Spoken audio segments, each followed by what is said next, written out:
Bismillahirrahmanirrahim. Assalamualaikum warahmatullahi wabarakatuh.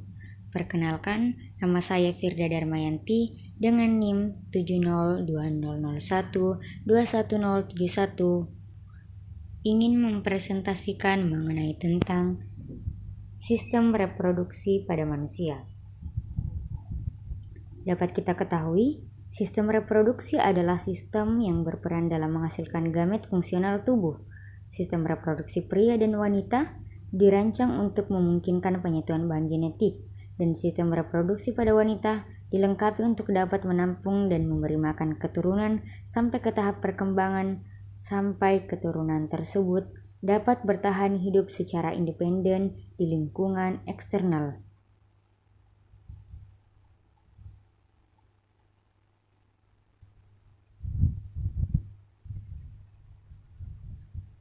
Baik, saya akan menjelaskan terlebih dahulu alat reproduksi pada pria. Dapat kita ketahui,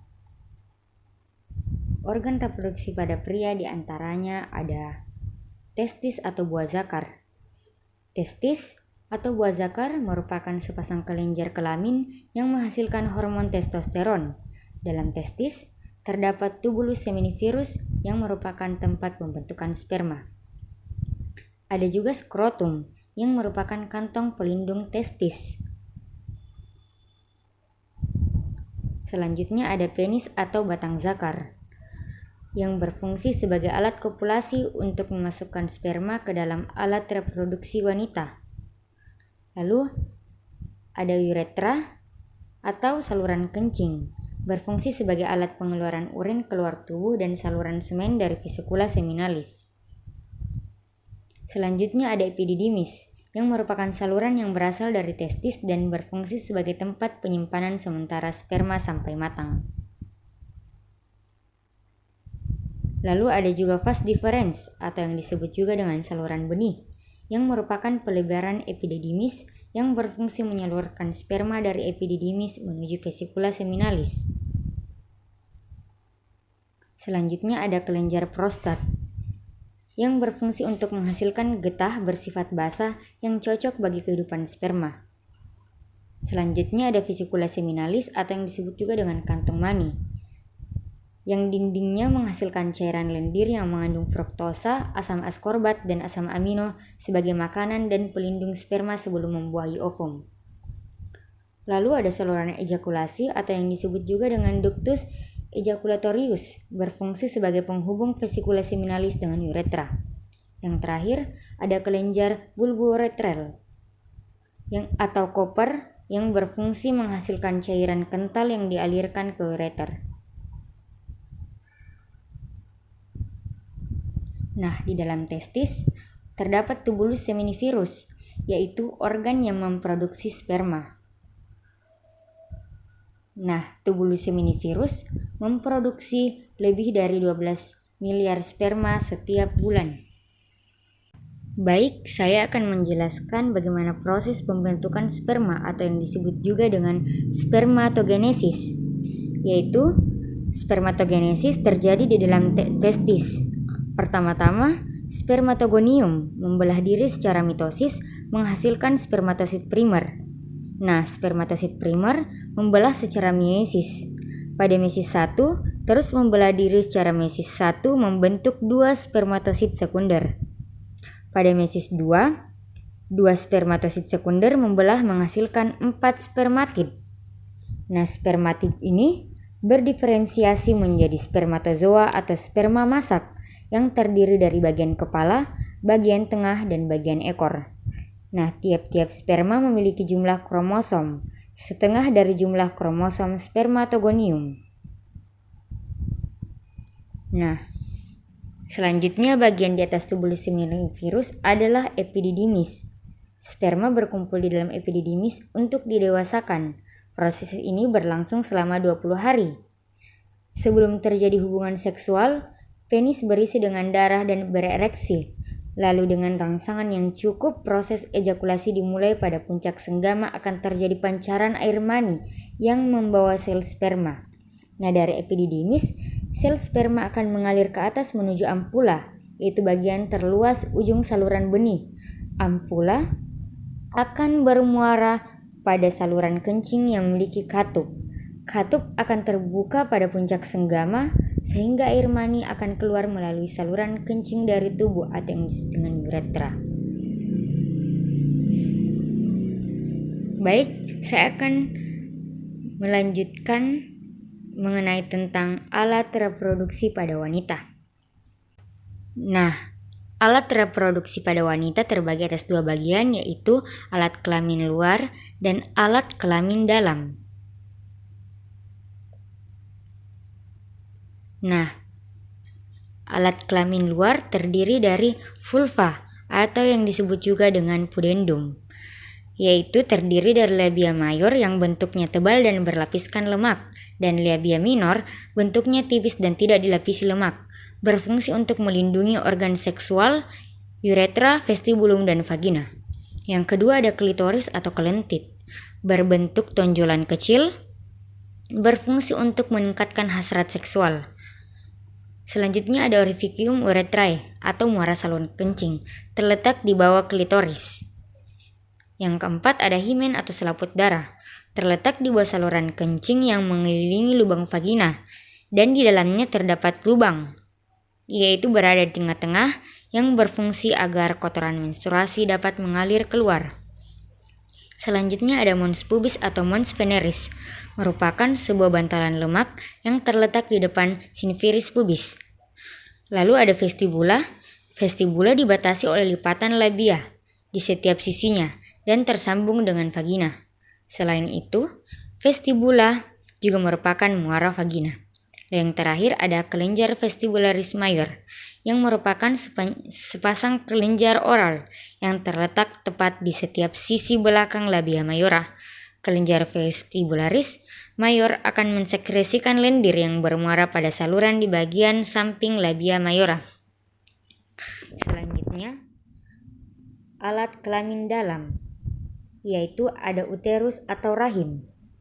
Nah, uterus atau rahim terbagi atas dua, fundus atau korpus, yang merupakan rongga tempat pertumbuhan embrio, berfungsi sebagai tempat berkembangnya embrio, dan selama kehamilan volume uterus mampu mengembang selama 500 kali. Lalu ada tuba fallopi atau yang disebut juga dengan ovido, berfungsi untuk menyalurkan sel telur ke uterus dengan gerakan peristaltik dan dibantu oleh gerakan silia pada dindingnya, berjumlah sepasang dan tempat terjadinya fertilisasi.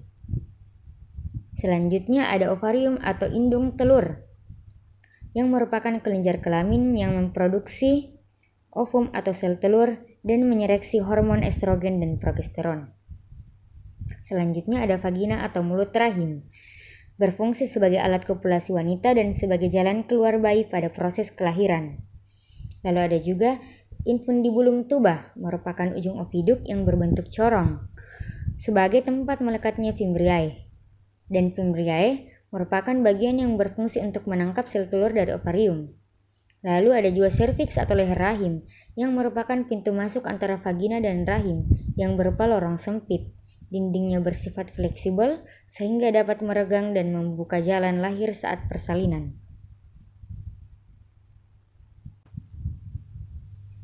Nah, dapat kita lihat pada bagian ovarium, yaitu ada indung telur. Di dalamnya ada sel telur yang sedang berkembang. Semenjak kita dilahirkan, seluruh sel telur yang dimiliki wanita tersimpan di dalam ovarium dalam keadaan yang tidak berkembang. Nah, sebulan sekali perintah hormonal dari otak memerintahkan ovarium untuk memproduksi folikel, di mana folikel yang dominan akan melepaskan sel telur dewasa untuk pembuahan. Nah, sebelumnya saya akan menjelaskan bagaimana proses oogenesis atau pembentukan ovum, yaitu terjadi di dalam ovarium. Nah, oogonium membelah diri secara mitosis menghasilkan oosit primer. Oosit primer lalu membelah diri secara meiosis 1 menghasilkan oosit sekunder. Dan badan kutub 1, oosit sekunder mengandung kuning telur dan sitoplasma. Badan kutub 1 merupakan inti sel yang kemudian membelah diri menjadi 2. Kemudian oosit sekunder melakukan pembelahan secara meiosis 2 menjadi ootit dan badan kutub kedua. Ootit berkembang menjadi ovum, kemudian setiap oosit primer menghasilkan satu ovum. Selanjutnya dapat kita lihat terdapat folikel yang berkembang di dalam ovum. Folikel adalah kumpulan sel yang mengelilingi telur dan menyuburkannya. Nah, pada masa ini, selaput rongga rahim menebal untuk persiapan pertumbuhan sel telur yang telah dibuahi untuk menjadi janin atau cabang bayi. Selain itu, ovarium menghasilkan hormon estrogen dan progesteron. Bila kadar estrogen mencapai puncaknya, maka hormon ini akan memberi umpan balik ke kelenjar di otak untuk melepaskan atau menyetop LH. Nah, LH sendiri adalah luteinizing hormon yang berfungsi untuk menstimulasi progesteron dan estrogen pada wanita. Kemudian, untuk menyiapkan telur untuk pembuahan, FSH mulai membagi materi genetiknya. FSH adalah follicle stimulating hormone. FSH berfungsi untuk menstimulasi estrogen pada wanita.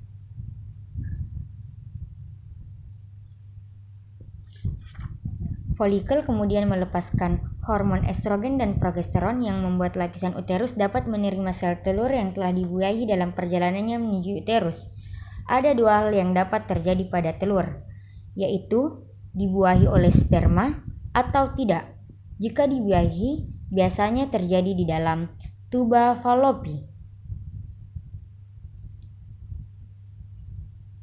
Dari situ, telur menuju uterus dan tertanam di dalam dinding lapisan uterus untuk menyuburkan dirinya. Jika telur tidak dibuahi dalam waktu 24 jam setelah keluar dari ovarium, ia berhenti berkembang dan hancur sebelum mencapai uterus. Sebagai gantinya, uterus mengeluarkan lapisannya dalam bentuk menstruasi selama 4-5 hari. Siklus reproduksi wanita berkisar antara 21 sampai dengan 40 hari. Hanya sekitar 10-15% wanita yang memiliki siklus 28 hari. Nah, cara menghitung siklus reproduksi dapat dibuat catatan dengan kalender, yaitu masa subur dapat diketahui. Hal ini sangat berguna untuk menentukan kapan masa subur dan ovulasi terjadi. Nah, setiap bulan pada hari kelima siklus reproduksi, selaput rongga rahim mulai tumbuh dan menebal sebagai persiapan terhadap kemungkinan terjadinya kehamilan. Nah, pada sekitar hari ke-14 terjadi proses pelepasan ovarium atau ovulasi. Sel telur ini masuk ke dalam salah satu saluran Fallopi, dan jika saat ini ada sperma yang masuk, maka terjadilah pembuahan. Jika terjadi pembuahan, sel telur yang telah dibuahi akan masuk ke rahim dan tumbuh.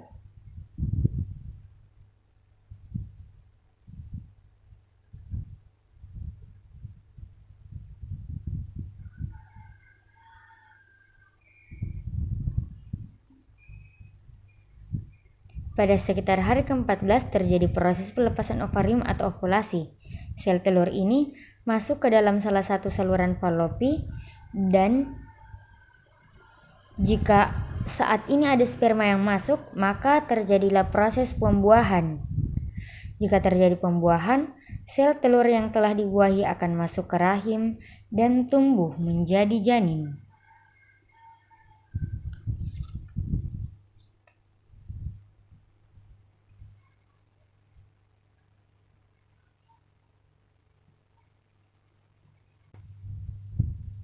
Nah,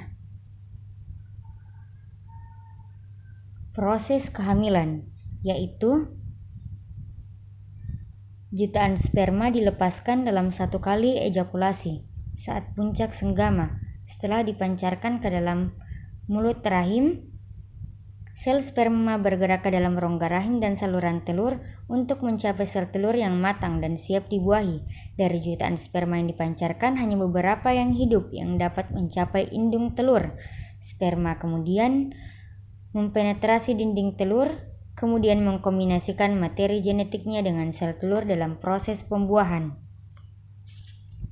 Nah, perkembangan embrio di rahim yaitu setelah ovulasi, ovum menuju ke oviduk. Jika ovum di oviduk bertemu dengan sperma, dapat terjadi fertilisasi atau pembuahan. Setelah pembuahan, terbentuk zigot. Zigot mengalami pembelahan mitosis menjadi 2, 4, 8, 16 sel, dan seterusnya sampai membentuk morula. Morula berkembang menjadi blastula. Blastula memiliki lapisan luar atau trofoblast, sel-sel lapisan dalam embrioblast, dan rongga berisi cairan atau yang disebut dengan blastosol. Lalu, rongga berblastosol berisi cairan dari tuba Fallopi dan membentuk blastosit. Nah, blastosit akan bergerak menuju uterus dengan waktu 3-4 hari. Pada hari ke-6 setelah fertilisasi, blastosit akan menempel pada dinding uterus. Kemudian akan dilanjutkan dengan fase gastrula. Nah, pada fase gastrula terjadi pembentukan 3 lapisan pada dinding embrio, yaitu ektoderm lapisan luar, yaitu mengalami diferensiasi menjadi epidermis, sistem saraf, dan alat-alat indera. Yang kedua ada mesoderm atau lapisan tengah, mengalami diferensiasi menjadi rangka, otot, serta alat peredaran darah, alat ekskresi, alat reproduksi, dan pengikat pembuluh darah. Dan yang terakhir ada endoderm atau lapisan dalam, yang mengalami diferensiasi menjadi alat pencernaan dan alat pernapasan. Nah, 3 bulan pertama kehamilan terjadi selama 14 minggu dari 40 minggu masa kehamilan. Pada masa ini, wanita mengalami berbagai perubahan emosi yang dikarenakan perubahan hormon pada tubuhnya. Dan pada saat ini pula sering terjadi rasa mual. Hampir seluruh organ internal janin terbentuk. Selanjutnya, 3 bulan kedua, yaitu sekitar dengan minggu ke-15 sampai 27. Wanita mulai mengalami gejala sesak nafas, pertumbuhan janin di perut mulai terlihat, muncul kerut dikarenakan besarnya kandungan. Pertumbuhan janin paling cepat di minggu ini. Tangan dan kaki janin berkembang semakin kuat. Gerakan janin sangat dapat dirasakan oleh ibu yang mengandung.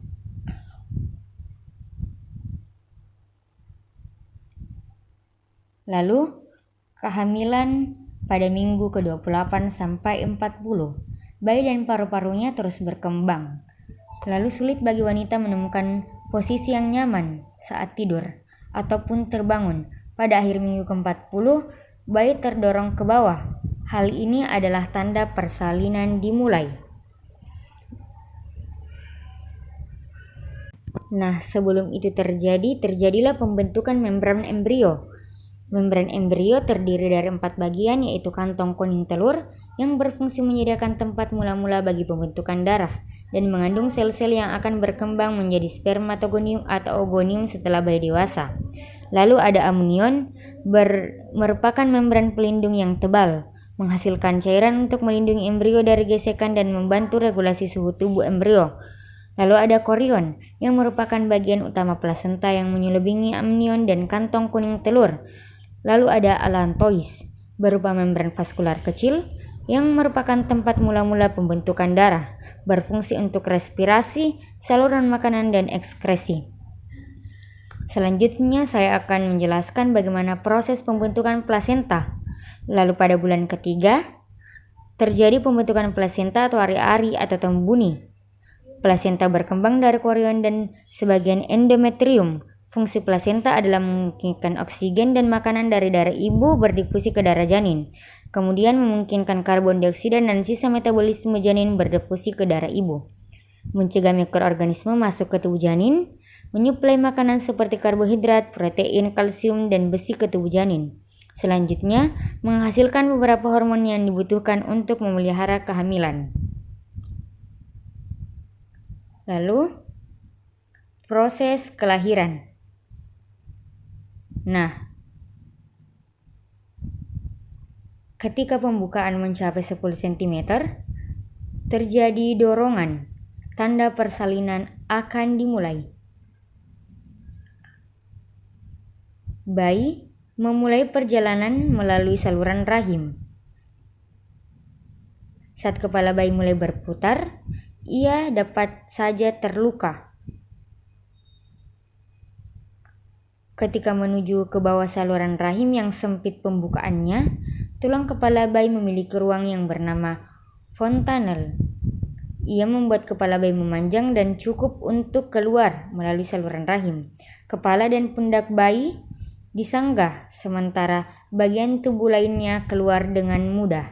Setelah keluar, kepala bayi akan kembali ke ukuran normalnya. Nah, begitulah proses persalinan. Sekian dari saya. Semoga dapat bermanfaat bagi kita semua. Wassalamualaikum warahmatullahi wabarakatuh.